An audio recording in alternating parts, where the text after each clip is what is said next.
Hello, dear friends. It's so lovely to have you here with me today. Let's take a deep breath together. Inhale. Exhale. Ah, that's better. Now, let's settle in for a little conversation, because I've been reflecting on something lately, and I can't wait to share it with you. Aging isn't just about getting older, is it? It's about living. It's about learning along the way.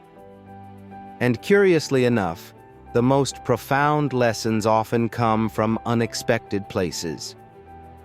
Today, I want to share something close to my heart. 7 lessons I've gathered from a year spent in a nursing home. Now, don't worry, these aren't just for people living in such places. They are universal. They are for all of us. Each lesson touches on what it means to stay connected, to find joy, to adapt, and to cherish not only where we've been, but where we still are.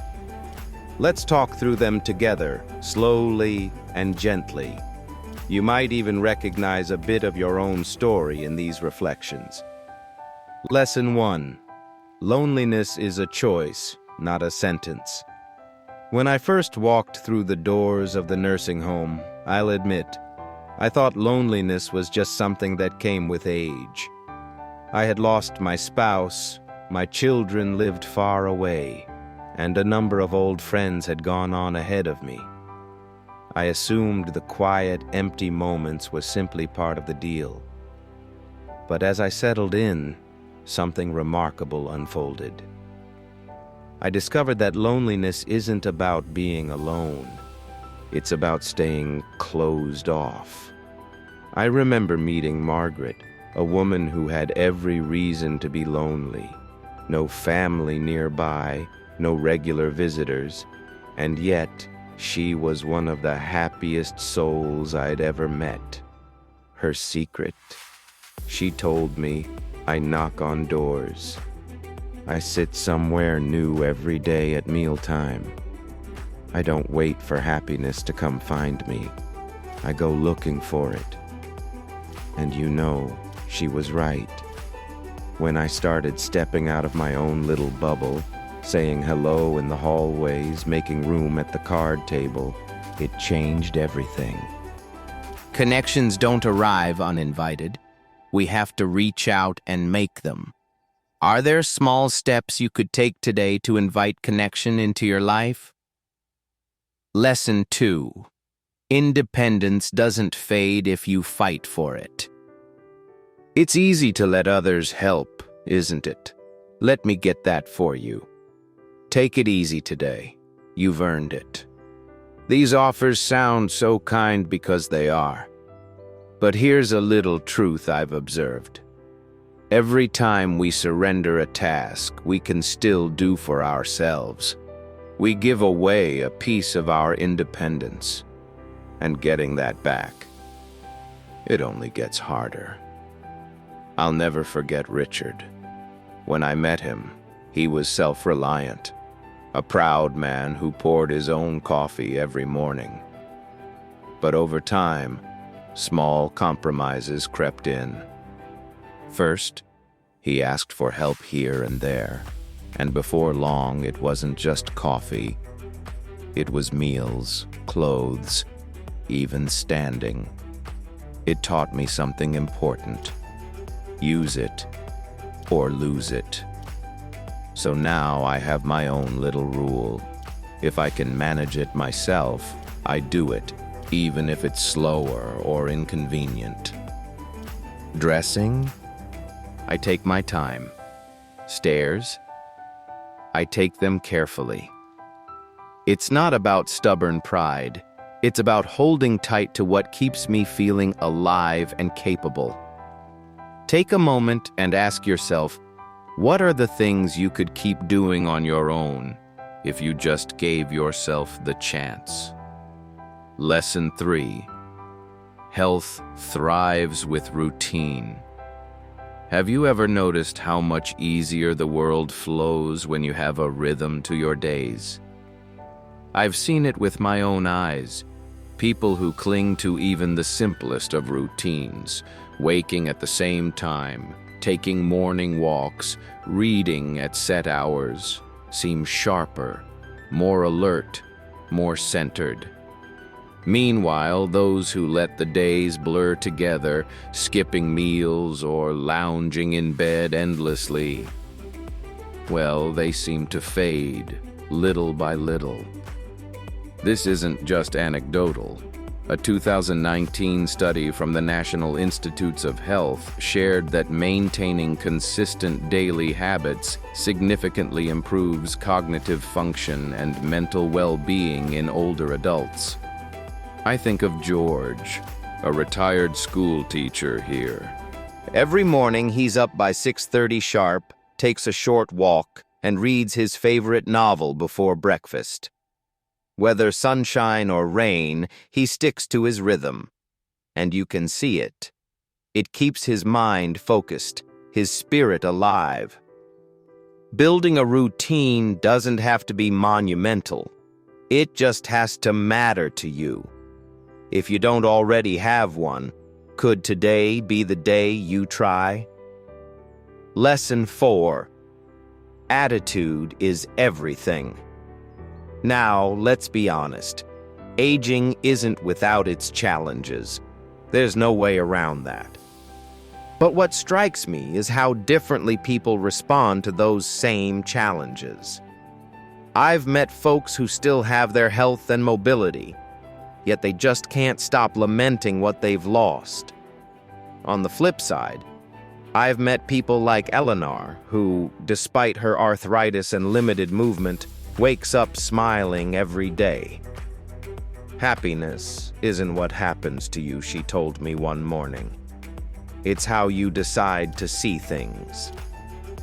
Her words have stayed with me. Attitude shapes everything. And while gratitude isn't always easy, it takes practice. It's worth it. Reflect on the day ahead. What's one small thing you can look forward to? A meal, a conversation, even just sitting in the sunshine? Focusing on what still brings us joy can transform the ordinary into something beautiful. Lesson 5. Family visits are wonderful, but friendships sustain us. Oh, family. They're our roots, our history, our connection to the past. But as much as our children or grandchildren adore us, life happens. They aren't always able to visit as often as we wish, and that's okay. What I've learned is that relying on family visits to fill your days can leave you feeling isolated. But leaning into friendships, the people who are right here, right now, that can bring a sense of belonging like no other. Albert taught me this. His son visited only occasionally, but Albert never seemed lonely. Why? Because every single morning, without fail, he'd meet his group for coffee and cards. He wasn't waiting for love to come to him. He built it into his life. So treasure the family visits when they happen. But don't forget, the people you share your days with are family of another kind. Make time for them. Lesson 6. The past becomes more vivid, but the present still matters. Here's a curious thing about getting older. Memories become sharper, don't they? You can recall a conversation from 60 years ago as if it just happened. But what about now? Have you found yourself drifting toward the past, replaying old stories, as if the best days are already behind you? If so, you're not alone. It's natural. But let me share what Helen once told me. I have more yesterdays than tomorrows. But that doesn't mean today doesn't count. What a gift that was to hear. So, enjoy the nostalgia. Smile at those cherished memories. but don't let them overshadow what is happening in this very moment. What's something small you can do today to stay present? A conversation, a walk, or learning something new? Lesson 7. Small pleasures bring the greatest joy. Let's close on this simple truth. Life changes as we age. The big milestones, career successes, world travels, fade into the past. But you know what remains? The small, everyday joys. A warm beverage on a cool morning. A favorite song humming in the air. A quiet moment where you realize how much beauty still exists, even in simplicity. My friend Harold keeps butterscotch candies in his drawer, not for himself but to share with visitors. Isn't that lovely? Those little acts of joy, savoring the small things, bring richness to the ordinary. So pause right now. Look around. Can you see, hear, or feel something comforting, something gentle? Hold on to it, because these small pleasures are the threads that make the tapestry of life feel whole. Let's hold on to these lessons together, my dear friends. Life may not be what it was, but it still holds so much warmth, connection, and meaning. Until we meet again, take good care of yourselves and each other. Thank you for spending this time with me. And as always, I'd love to hear from you in the comments. What resonates with you?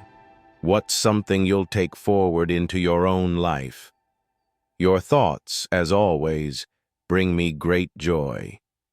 Until next time, stay gentle, stay curious, and stay kind.